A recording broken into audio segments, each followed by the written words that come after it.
Amen. Hallelujah. Amen. I'm so happy to see Sister Philomena again today. God bless you. And brother, your name is Marco. Marco, God bless you. We are so happy, we are so blessed to have you today with us. Amen. And today we are going to preach. We are going to preach the word of God. But I'm going to preach in French. And somebody is going to translate for you guys, okay? God bless you. Seigneur, nous te bénissons. Et Seigneur, nous te disons merci pour ton amour et ta fidélité, pour tes bontés incommensurables. Merci de nous ramener encore une fois ici dans ta présence, au Dieu de gloire. Saint-Esprit de Dieu, toi qui es le maître par excellence, laisse que mon intelligence humaine diminue et disparaît et s'efface complètement, mais que toi seul que tu puisses prendre le contrôle de toutes choses. Prends le contrôle de ma bouche et de mes pensées et prends le contrôle de la prédication. Enseigne ton peuple à travers ce que toi tu as placé dans ma bouche. Je le dis, je le déclare au nom puissant et précieux de Jésus. Amen, amen. Amen, bien-aimés. Alors, aujourd'hui, bien-aimés dans les Seigneurs, je vais aller lentement, hein, parce que tu... Ok. Nous allons parler de refuse la reproduction de mêmes choses négatives. Tu dois refuser la reproduction de mêmes choses négatives dans ta vie. Des choses peut-être que tu avais vécues en 2024. Et refuse que ces choses-là reviennent encore une fois dans ta vie durant cette année. Voilà pourquoi nous allons prendre nos Bibles. On va lire dans les livres de Ruth 1 jusqu'à 5. Je peux les lire. Du temps de Juge, il y eut une famine dans le pays.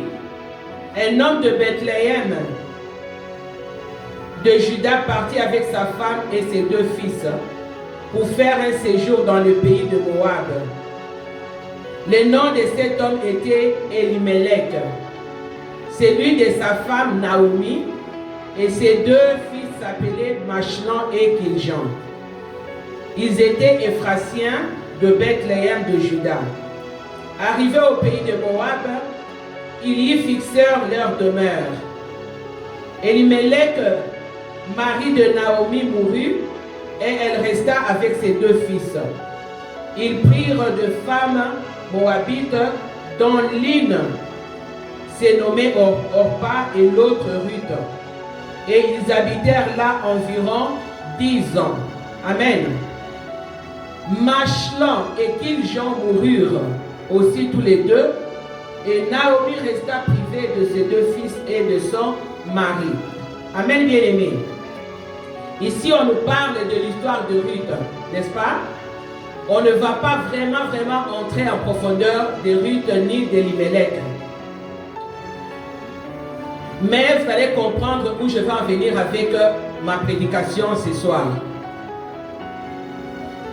L'histoire de Ruth se déroule au temps des juges.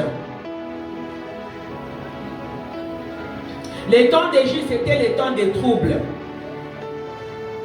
où les gens se comportaient mal. C'est la même chose comme actuellement. Les temps que nous vivons, c'est les temps où les gens se comportent mal, où les gens ont abandonné Dieu et font des choses qui ne plaisent pas à Dieu. Au temps des juges, Dieu avait établi des juges pour ramener son peuple dans la présence de Dieu. Mais hélas, les juges eux-mêmes que Dieu avait placés, que Dieu avait établis, ont commencé à faire de mauvaises choses. Ont commencé à marcher dans l'infidélité devant Dieu. Et c'est ce que nous voyons aujourd'hui. La plupart des ministres de Dieu aussi que Dieu a établis pour guider les enfants de Dieu, pour ramener les enfants de Dieu dans la présence de Dieu, se comportent aussi mal. Alors, je disais qu'au temps des juges, il y a eu la famine. La famine qui s'est installée à Bethléem. Et pourtant, Dieu voulait bénir son peuple. Dieu avait promis de grandes choses à son peuple. Dieu avait promis des bénédictions à son peuple. Si vous lisez les livres de Deutéronome, on ne va pas les lire, mais je vais vous donner le verset pour gagner du temps. Deutéronome 28, 1, 14. Vous pouvez marquer pour aller les lire à la maison. Deutéronome 28, 1, 14. Dans le livre de Deutéronome 28, 1, 14, qu'est-ce que le Seigneur nous dit? Il avait demandé aux enfants d'Israël de rester à l'écoute de sa parole et de marcher dans la crainte de sa parole, de marcher selon ses commandements et de mettre les commandements de Dieu en pratique. Vous pouvez translater s'il vous plaît. Dieu avait demandé aux enfants d'Israël de rester dans la présence de Dieu, de respecter les commandements de Dieu. Et ils seront bénis. C'est ce que Deutéronome 28, 1, 14 nous le dit. Dieu nous parle de bénédiction. Dieu avait demandé aux enfants d'Israël de rester dans la présence de Dieu, de respecter les commandements de Dieu. Et ils seront bénis. C'est ce que Deutéronome 28, 1, 14 nous le dit. Dieu nous parle de bénédiction. Donc lorsque tu écoutes la parole de Dieu, lorsque tu la mets en pratique, et lorsque tu vis loin de vie de péché, tu seras béni. Dieu avait averti son peuple que celui qui refuserait de marcher selon ses commandements, il connaîtra la famine, le plaie viendront. Et c'est ça même que Deutéronome 28 maintenant, 15, 68 nous dit, de malédiction. Amen. Dieu nous parle de malédiction. Malédiction quand on n'obéit pas à la parole de Dieu. Lorsque nous ne marchons pas selon la voie de Dieu. Alors la famine avait éclaté, la faim avait éclaté. Il n'y avait plus de nourriture. Qu'est-ce que Elimelech a fait? Elimelech était à Bethléem. Elimelech, lorsqu'il a appris qu'il y a la famine à Bethléem en Juda, il a décidé, sans consulter Dieu, de prendre sa famille, sa femme et ses enfants, d'aller chez les Moab. Alors que le pays de Moab, c'est un pays qui était sous les châtiments de Dieu, était sous la malédiction de Dieu. Pourquoi? Parce que les Moabites avaient refusé de donner l'eau et le pain à Israël quand ils sortaient de l'Égypte pour aller en Canaan. Amen, bien-aimé. Elimelech va éloigner sa famille du pays de la promesse, de la présence de Dieu. Bien-aimé, quand tu arrêtes de prier pour ta famille, quand tu arrêtes de servir le Seigneur, ça signifie que tu sors ta famille et tu te sors toi-même de la présence de Dieu. Amen, bien-aimé. Beaucoup croient que Lorsque j'ai des problèmes, lorsque j'ai des situations difficiles, il vaut mieux que j'aille voir de l'autre côté. Ils vont fuir la misère, mais ils vont aller se retrouver avec un autre problème. C'est ce qu'Elimelech a fait. Elimelech croyait que je vais sortir de Bethléem, je vais aller trouver les pains, la nourriture chez les Moabites. Et c'est ce qu'il avait trouvé. Il a trouvé la nourriture, le pain en abondance. Mais au lieu d'avoir la vie, Elimelech avait creusé sa tombe et la tombe de ses enfants. Elimelech était mort. Ses deux enfants étaient morts. Donc au lieu qu'Elimelech attende le temps de Dieu, attendre les bénédictions de Dieu, lui il a fait le contraire. Il est sorti de la présence de Dieu. Il est sorti de la place essentielle, de la place de la prospérité. Je peux prendre l'exemple de Ève. Ève n'avait pas marché selon les recommandations de Dieu. Ève n'avait pas attendu le temps de Dieu.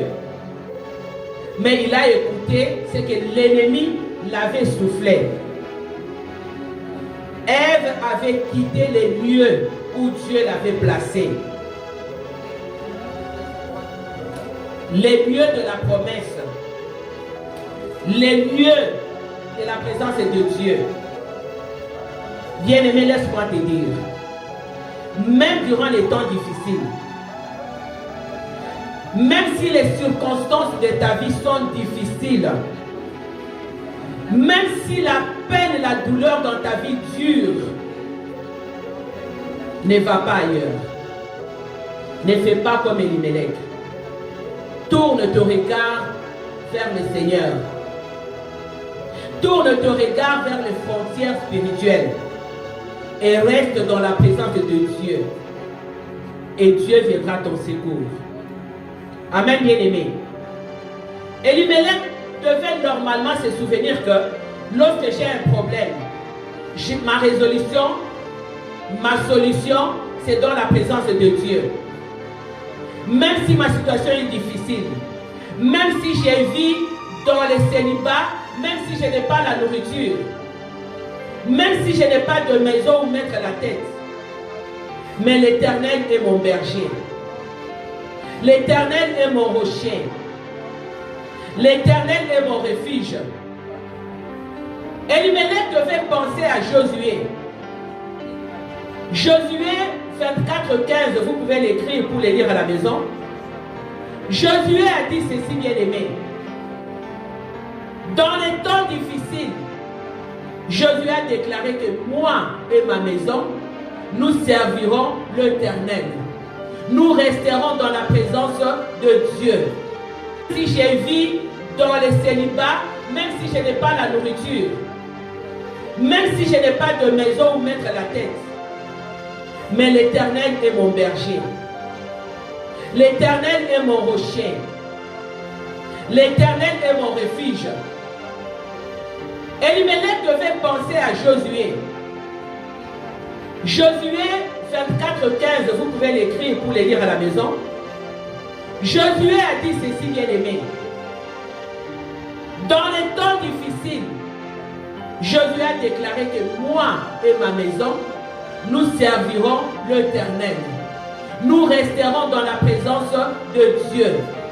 Quelle que soit la famine. Aujourd'hui, il y a beaucoup de gens qui n'ont pas de travail.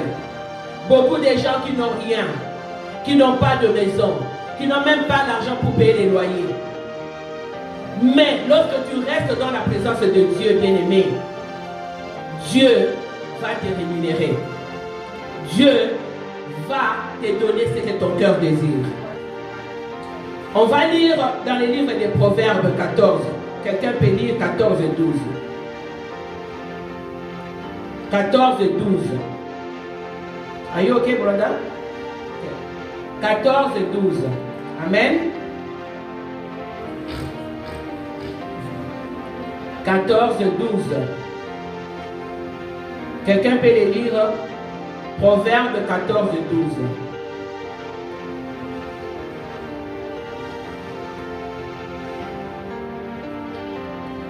Even in English, you can read in English.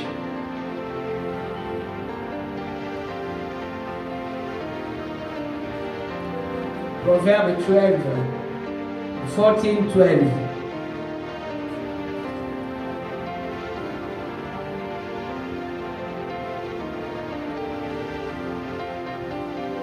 Alléluia. Alléluia. Alléluia. Vous avez trouvé? Alléluia. Alléluia. You can read even in English. You can read. Alléluia.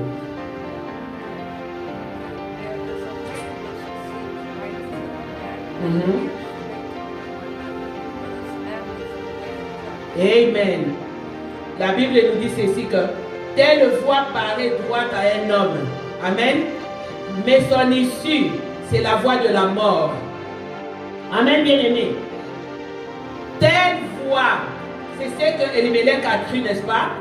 Elimelech s'est dit, ma voie pour aller, je sors de Bethléem, je vais chez le Moabite, c'est la voie du salut.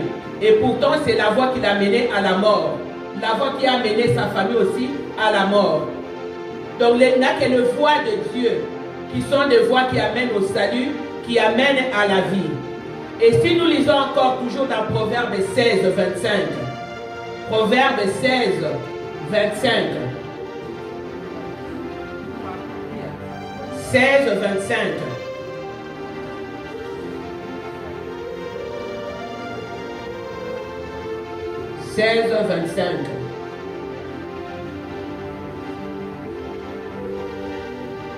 C'est toujours la même chose. C'est la même chose. Telle voie paraît droite à un homme, mais son ici, c'est la voie de la mort. Amen, bien-aimé. Vous voyez que la Bible complète ce qu'on est en train de dire. Bien-aimé, on ne peut pas servir deux maîtres à la fois. On ne peut pas servir maman et servir Dieu. Maman, c'est le diable. Donc, ou tu sers Dieu, ou tu es dans l'autre camp. Et on ne doit pas faire des choses pour plaire aux hommes. On doit faire des choses pour plaire à Dieu. Maintenant, quelles sont les conséquences lorsqu'on s'éloigne de la maison de Dieu? Lorsqu'on s'éloigne de la présence de Dieu, quelles sont les conséquences qui arrivent lorsqu'on s'éloigne de la présence de Dieu, lorsqu'on s'éloigne de la maison de Dieu? 1. Le monde va entrer dans ta famille. Le monde va entrer dans ta vie. Ça signifie les habitudes du monde, les choses du monde, la manière de vivre du monde va entrer en toi, dans ta famille, et va détruire ta famille. C'est ce qui s'est passé avec Elimelech. Il était sorti de la présence de Dieu et il est allé dans la présence là où il n'y avait pas de vie, là où il y avait la mort. La mort était maintenant entrée. La misère était entrée. Les pleurs étaient entrés. Deuxième des choses, lorsque tu quittes la présence de Dieu, il y a des mauvaises alliances qui vont se former, que tu vas contracter. Amen, bien-aimé. Pourquoi? Parce que tu as égaré toi-même, ta famille, de la présence de Dieu. Tu vas les contracter de mauvaises alliances. Tu vas aller voir par exemple que moi j'ai dit, bon, je quitte la présence de Dieu, je pars, je vais faire ami avec Yvonne, n'est-ce pas? Yvonne, par exemple, Yvonne n'est pas dans la présence de Dieu, c'est un exemple. Yvonne est par exemple dans le monde, Yvonne fait des choses qui ne plaisent pas à Dieu. Maintenant, lorsque moi je vais aller faire ami à Yvonne, ça signifie que l'esprit qui est en elle, si moi je ne suis pas ancré dans la présence de Dieu, si je n'ai pas de base solide dans la présence de Dieu, les esprits qui sont en elle vont m'influencer. Et je vais commencer à faire des choses comme elle le fait. M'habiller, si elle doit s'habiller je ne sais pas de quelle façon, je vais m'habiller comme elle. Je vais commencer à boire. Je vais commencer à fumer. Je vais commencer à faire n'importe quoi, la débauche, n'importe quoi. Pourquoi? Parce que moi, je suis parti de la présence de Dieu. Amen, bien-aimé. Ton témoignage à toi va être abîmé. La mort va entrer. Les gens qui te connaissaient vont te voir. Oh, ça c'est la sœur Philomène, n'est-ce pas? Mais regardez aujourd'hui comment elle parle. Regardez aujourd'hui comment elle est habillée. Bien-aimé, lorsque nous prenons, est-ce que je parle vite? Lorsque nous prenons la mauvaise décision, sans le Saint-Esprit de Dieu bien-aimé, ça nous amène à la mort. Ça nous amène à la perte de temps. Ça nous amène à l'abandon de la foi.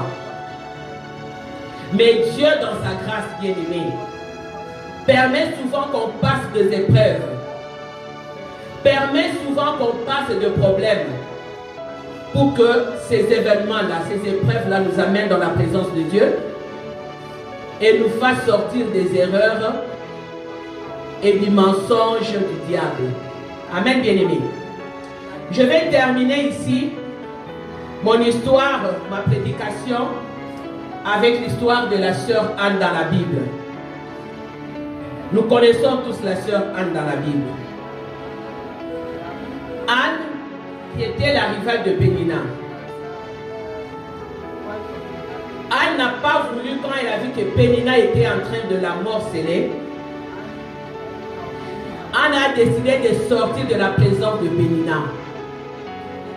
Elle n'a pas voulu rester dans cette présence-là. Parce qu'elle avait un but. Il fallait qu'elle soit focus sur le Seigneur. Mais Pénina ne permettait pas à Anne d'être focus sur le Seigneur. Voilà pourquoi Anne, qui avait compris les besoins d'abord de Dieu, elle avait aussi compris qu'elle avait besoin d'un enfant et que si elle restait dans la présence de Pénina, elle sera distraite. La présence de Dieu va sortir. C'est pourquoi elle s'était prédisposée dans les pensées de Dieu. Elle avait lié sa volonté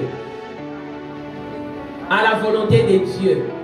Elle avait lié ses émotions aux émotions de Dieu. Ses pensées aux pensées de Dieu. Et lorsque Anne avait fait ça, Anne était restée, elle a eu des résultats formidables. Des résultats qui ont étonné le monde. Bien-aimé, déclare que je ne veux pas être la reproduction de ma lignée familiale.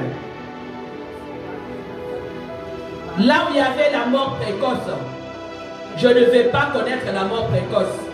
Je ne veux pas aussi que mes enfants connaissent la mort précoce. La mort précoce dans tous les domaines de ta vie. Là où il y avait les célibats endurcis, tu dis je ne veux pas s'il y avait des lois qui étaient établies dans ma famille. Que je reste célibataire.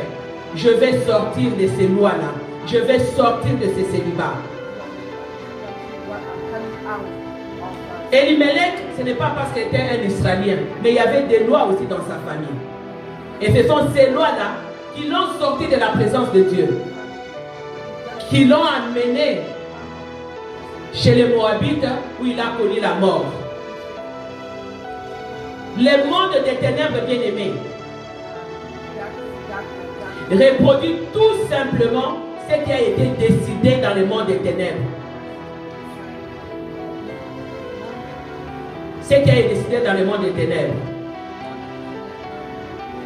Tu peux peut-être croire que ce qui m'arrive, ça m'arrive au hasard. La vie que je mène, c'est juste un hasard. Mais laisse-moi te dire que nous vivons la reproduction de ce qui a été déjà programmé dans le monde des ténèbres. Ce n'est pas parce que tu as péché. Ce n'est pas parce que toi tu ne pries pas assez que tu as ces problèmes-là. Mais tu as ces problèmes-là parce que c'était déjà décidé que toi tu n'auras pas d'argent. Toi tu ne vas pas te marier. Toi tu n'auras pas d'enfant. Mais maintenant, si toi tu te prédisposes comme Anne dans la présence de Dieu, tu vas voir cet enfant. Tu vas accoucher Samuel. Amen, bien-aimé. Pour terminer, je prends l'exemple de David. David couchait avec des femmes, des différentes femmes. Vous avez vu maintenant ses enfants, Salomon, Absalom. Ils ont fait la même chose comme leur papa. Parce que c'est la reproduction de la lignée familiale. Maintenant, toi, tu dois refuser cela. C'est pourquoi dans ta vie, ce n'est pas parce que toi, tu ne pries pas assez que tu as ces problèmes-là. Mais tu as ces problèmes-là parce que c'était déjà décidé que toi, tu n'auras pas d'argent. Toi, tu ne vas pas te marier. Toi, tu n'auras pas d'enfant. Mais maintenant, si toi, tu te prédisposes comme Anne dans la présence de Dieu, tu vas voir cet enfant. Tu vas accoucher Samuel. Amen, bien-aimé. Pour terminer, je prends l'exemple de David. David couchait avec des femmes, des différentes femmes. Vous avez vu maintenant ses enfants, Salomon, Absalom. Ils ont fait la même chose comme leur papa. Parce que c'est la reproduction de la lignée familiale. Maintenant, toi, tu dois refuser cela. C'est pourquoi dans ta vie, tu dois détruire tout le lien de tes ancêtres. Tous les liens de tes ancêtres qui t'empêchent d'aller de l'avant.